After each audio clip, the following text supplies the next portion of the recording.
Good afternoon. For this discussion board thread dealing with the ProQuest historical newspapers, the articles I chose deal with the 1937 rape of Nanking, also known as Nanjing. Now, this is not to be confused with the Nanking incident of 1927. That is a totally different incident.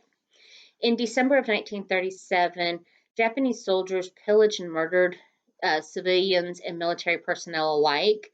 They also abducted and raped thousands of women in the city of Nanking. It could be argued that the event was the catalyst that actually prompted Claire Chennault to ultimately agree to train Chinese pilots for Chiang Kai shek. But it also could be looked at as a precursor to Americans entering the war with Japan, because as we are now learning, Chennault was actually there with the government's approval.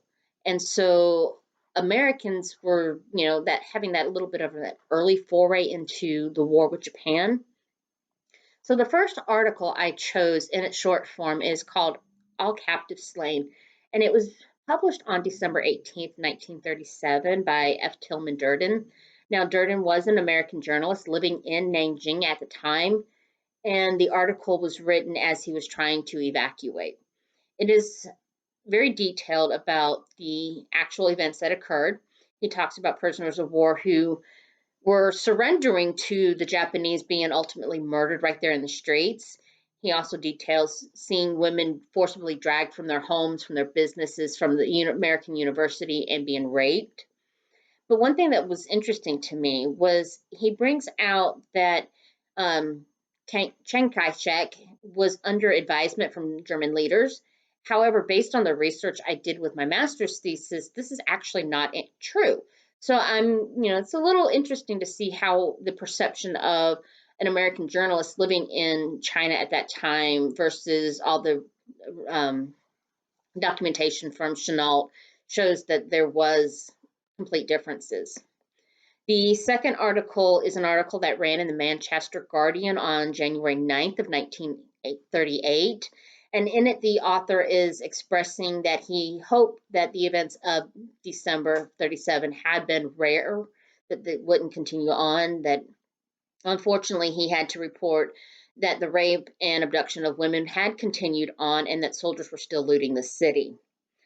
The third article I chose for this focuses on the United States response to claims made by John M. Allison, who is a friend of Chennault as well as the third secretary to the U.S. ambassador, that he had been unprovokedly slapped by a Japanese soldier when he was at a Japanese compound investigating a reported break-in by soldiers at Nanking University.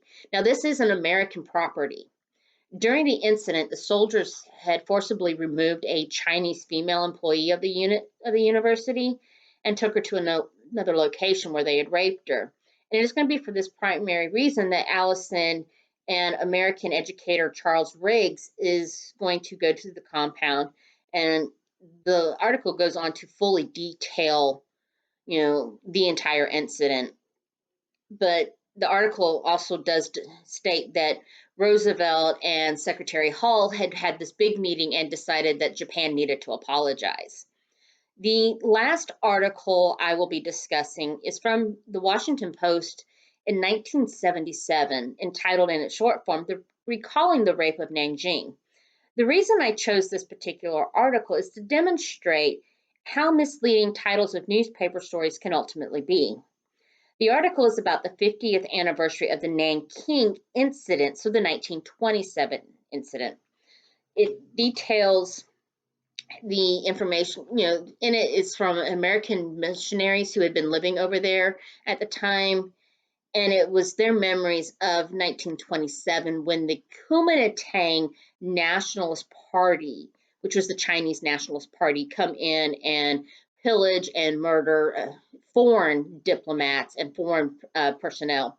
So it's important that as future educators, we encourage students to look at newspaper articles or any source for that matter to make sure that they are indeed finding proper material for the correct topic. Thank you, and I hope you've enjoyed this.